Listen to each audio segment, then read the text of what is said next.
na kailangan ng response. At pagdating dito, mayroon sa mga balita na narinig ko na hindi daw sa yung mga layo sa Mindanao.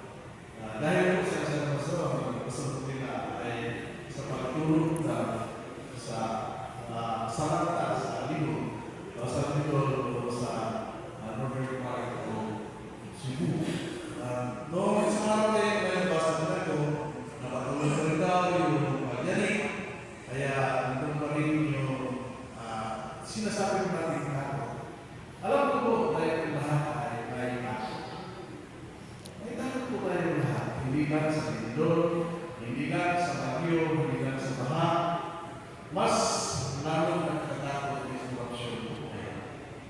Kaya para sa akin, sa tingin ko po, nandun na po sa Iglesia Pilipina Intelligente yung pagtulong.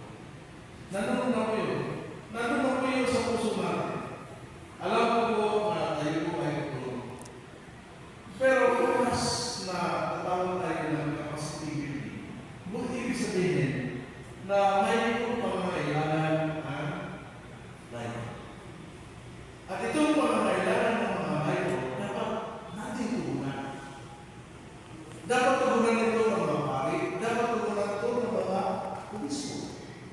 Dahil po, tingnan natin, hindi naman sinasabi natin na yung obispo lang, yung mga pari lang ang may capacity. Kailangan natin.